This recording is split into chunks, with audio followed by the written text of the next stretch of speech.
ನಾನು ತೀರ್ಮಾನ ಮಾಡಿನ ಅಧ್ಯಕ್ಷರೇ, ಮುಂದಿನ ಸಲ ಅಧಿವೇಶನಕ್ಕೆ ನಾನು ಬರ್ತೀನಿ. ಸರ್ಕಾರದ ಅಕಾಮಿಡೇಷನ್ ನಾನು ತಗಂಗಿಲ್ಲ, ಸರ್ಕಾರದ ಒಂದು ಕಪ್ ಕಾಫಿನೂ ನಾನು ಕುಡಿಯಂಗಿಲ್ಲ. ನಂದು ನಾನು ಬರ್ತೀನಿ, ನಂದು ನಾನು ಇರ್ತೀನಿ, ನಂದು ನಾನು ಉಂಡು ಕೇವಲ ಮಾತಾಡಿ ಹೋಗ್ತೀನಿ. ಯಾಕಂದ್ರೆ ಇಲ್ಲಿ ಏನು ಆಗಂಗಿಲ್ಲ ಅಂತ ಗೊತ್ತಾಗಿದೆ ಅಧ್ಯಕ್ಷರೇ ನನಗೆ. ಇವತ್ತು ಸರ್ಕಾರ ಈ ಕಡೆ ಬಂದವರು ಇವ್ರ ಮೇಲೆ ದೋಷಣೆ ಮಾಡ್ತಾರ, ಈ ಕಡೆ ಕುಂತವ್ರು ಇವ್ರ ಮೇಲೆ ದೋಷಣೆ ಮಾಡ್ತಾರ. ಈ ಕಡೆ ಕುಂತವ್ರು ಕೆಲಸ ಮಾಡಿಲ್ಲ ಅಂತ ತಿಳ್ಕೊಂಡೆ ಅವ್ರನ್ನ ಆ ಕಡೆ ಕಳ್ಸಿ. ನೀವೇನ್ ಮಾಡಿರ ಅಂತ ಇವ್ರಿಗೆ ಕೇಳ್ತಾರೆ. ಇವ್ರು ಕೇಳೋದು ಅವ್ರು ಕೇಳೋದ್ರಾಗೆ 10 ದಿನ ಹೋಗ್ತದ. ಧೋರಣೆಗಳು ಇದೇ ತರ ಆದ್ರೆ ಮುಂದೆ ನಾವು ಓಟ್ ಕೇಳ್ತಾರೆ. ಅಧ್ಯಕ್ಷರೇ, ದಯಮಾಡಿದ್ರೆ ಎಲ್ಲ ತಿಳ್ಕೋಬೇಕಾಗ್ತದೆ.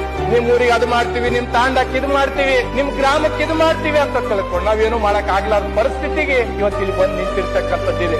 ಈ ಜನಕ್ಕೆ ಏನೇನೋ ಕನಸುಗಳು ಹೇಳಿ ಬಂದೀವಿ ನಾವು. ಈ ಕಡೆಯವರಿಗೂ ಹೇಳ್ತೀನಿ, ಈ ಕಡೆಯವರಿಗೂ ಹೇಳ್ತೀನಿ ಅಧ್ಯಕ್ಷರೇ, ಕೇಳಕ್ ಯಾರು ಇಲ್ಲ. ನನ್ನ ಜಿಲ್ಲೆಯಲ್ಲಿ 127 ಹುಟ್ಟಿರ್ತಕ್ಕಂಥ ಮಕ್ಕಳು 24 ತಾಸಿನಾಗ ಸತ್ತಿರ್ತಕ್ಕಂಥದ್ದಿದೆ ಅಧ್ಯಕ್ಷರೇ. ನಮ್ಮ ಭಾಗದಾಗ ರೈತರಿಗೆ ಒಂದು 10 ತಾಸು 3 ಫೇಸ್ ಕರೆಂಟ್ ಕೊಟ್ರೆ ಅಧ್ಯಕ್ಷರೇ, ಸರ್ಕಾರದಾಗ ಇರ್ತಕ್ಕಂಥವ್ರ ಭಾಗದಾಗ ಫೋಟೋ ಹಾಕ್ತಾರ ಅಧ್ಯಕ್ಷರೇ. ಯಾರು ಮಾಡಿರ್ತಾರ, ಯಾಕಂತಂದ್ರೆ ಮುಂದೆ ಇಂಥ ಘಟನೆಗಳು ಆಗ್ಬಾರ್ದಂದ್ರೆ ಇವಾಗ ರೆವೆನ್ಯೂನು ಅಚೀವ್ ಮಾಡಿದ್ದಾರೆ.